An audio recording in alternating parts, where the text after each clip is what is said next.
Unfortunately, I fear that the church has been co-opted in the continuation of white supremacy.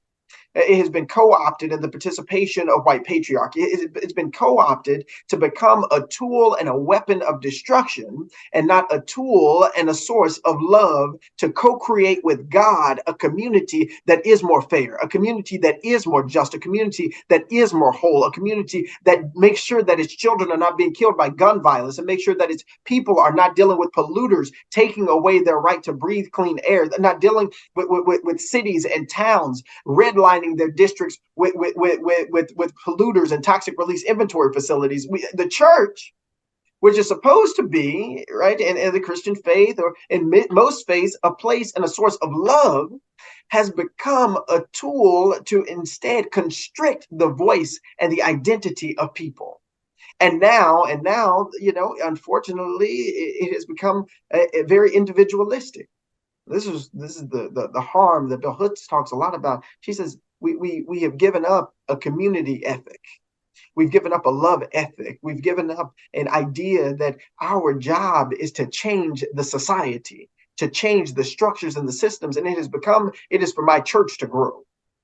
It is for me to have more titles. It is for me to have a little bit better of a house, a little bit better of a car, a little bit better of a job, for my kids to go to, that fancy private school up in New England. The vision of the people has been corrupted, and we've lost sight of Christ.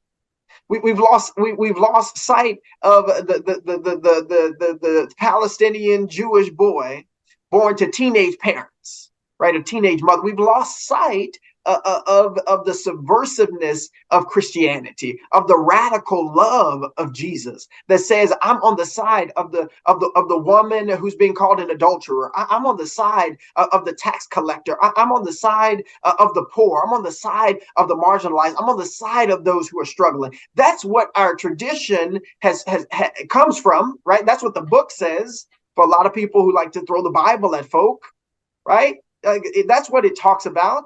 It doesn't say ban books by Toni Morrison. It doesn't say don't have a minimum wage that allows for people to be able to have a roof over their head and food for their children. It doesn't say those things. But now we have been suffocated into silence, because I do believe that the materialism and the racism and the militarism, right, the exploitative capitalism has corrupted the church. And so now it's been about how many more people and how big the building. And it has not been about how many of your folks are going to the polls. How many times have you been to the state capitol to advocate for legislation? Jesus has already given us the blueprint. He said, I was hungry and you fed me, naked and you clothed me, sick and you gave me health care. We got the blueprint, but the society and the pressures and the idolatry of the billionaires, the Elon Musk, right? The white supremacist Donald Trump, they have taken what we should be pursuing and has turned it into a practice of how do we become better, richer capitalists, and not how do we become more conscious and conscientious caretakers of each other and our planet. If I remember the story correctly, right? God breathed life into everything. And so because God breathed life into everything, and we were all made in God's image, as I understand it, as Dr. Chavis just said, right? All of these different faiths, all God breathed into all of us. God gave us all of who we are in God's image. If all of these things are to be true, then surely we have a responsibility and an accountability to see the Christ within each of us. And if we see the Christ within each of us, maybe we say things differently, maybe we treat people differently, but also we have to tap into the power that's within each of us. That God is God in and of God's self. And also, God does need our God hands and our God feet and our God hearts on this side, in this moment, in this time, to help make real heaven, not just in heaven, but also on earth. Right? It's to make things on earth as it is in heaven. And we cannot be afraid or be shy or be shocked or be weary in making that claim. All that we are concerned about, it is my job, my responsibility, my wounds, my work is to make earth as close to heaven as we can get it. which means we say things differently than other people say. We speak up when other people don't speak up. We say, yes, it was a terrible thing that happened on October 7th to the Israeli people by the terrorist organization Hamas. And it is a terrible thing that 13,000 people have been killed who are Palestinian. That is who we are, because we bear witness not to what this world says. We bear witness to what God says. And God says to love God and to love one another as well. That's what Jesus gives us as our instructions to make it into heaven. The faith that we understand is a faith that says you're going to go through some things. Even Jesus was crucified. Even Jesus was killed by the state. Even Jesus was lynched. And no, was it right? Was it fair? Was it good? Nope, none of those things. But God never ends the story on the suffering. God promises resurrection to persecuted people. And it's that resurrection and that resurrecting type of faith that I think our ancestors and our forebears carried in a way a little better than we are carrying now. And we have to continue to listen and heed the voices, the prophetic witness of folks like Dr. Chavis, and the voices of the grandmamas and great grandmamas gone by, and reclaim what it means to have Black faith in a context that is still killing Black life, and not be co-conspirators with white racism and white supremacy and anti-Blackness. If you read the Gospels, you find that the Jesus that needs rescuing and reclaiming, right, speaks for himself and how he acts and interacts with the people he encounters. We, in our rescuing mission, and the Jesus that we must reclaim, is literally the one that healed the sick.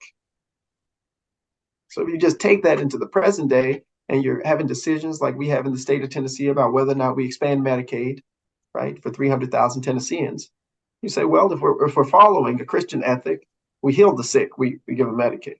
Okay, you got folks who Jesus is passing by, they scream out to him, saying, have mercy on me, I can't see.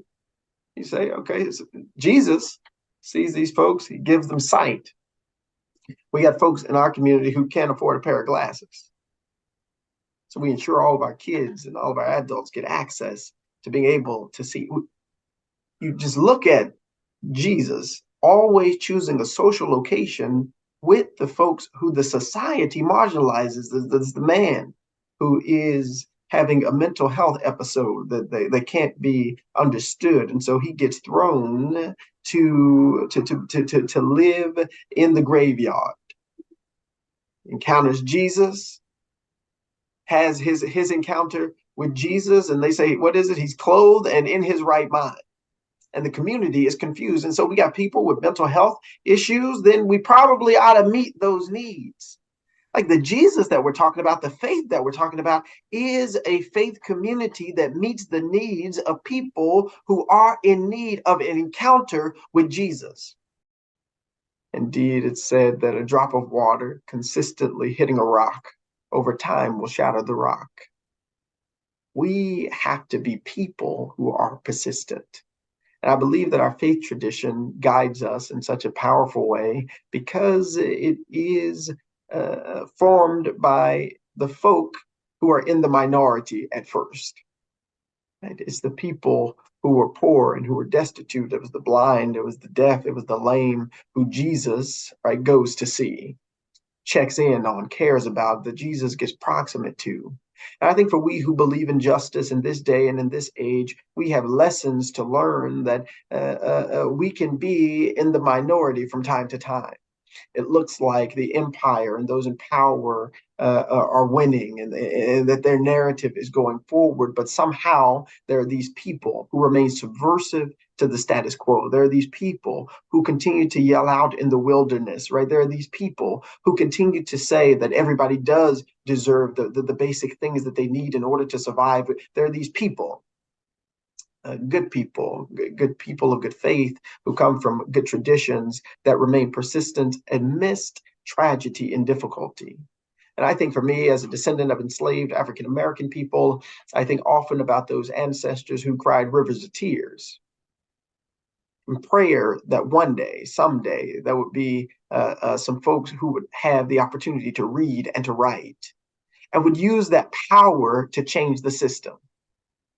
And I think what we have a responsibility and opportunity and obligation to do is to use these PhDs, to use these opportunities that somebody else prayed for and somebody else died for and other folks marched for, and some folks that we know marched for and have given and sacrificed themselves for through incarceration. We have to remember those sacrifices in order that we might use the power that our ancestors have given to us to press on and to fight on. Because what gives me the most hope, even when I am most hurt in this world that we live in, is that the remnant that's written about in the Bible, those people who never give up, those people who hold the future in their hearts, they hold the prophetic witness, no matter what's going on.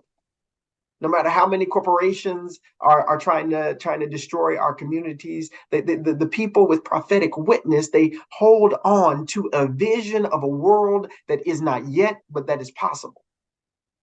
And that's our opportunity. That is our work. That is our challenge. But if we hold on to that vision, if we keep speaking it, but we don't just speak it, if we march with it, if we don't just march with it, but we write with it, if we don't just write with it, but we teach with it, if we hold our prophetic vision and turn it into a reality that we are living and that we are experiencing, we change the conditions of the world in which we inhabit and that our descendants will inhabit.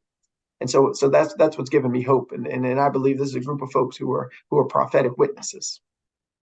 And for we who believe in justice, we know that we are not committed to this for a season.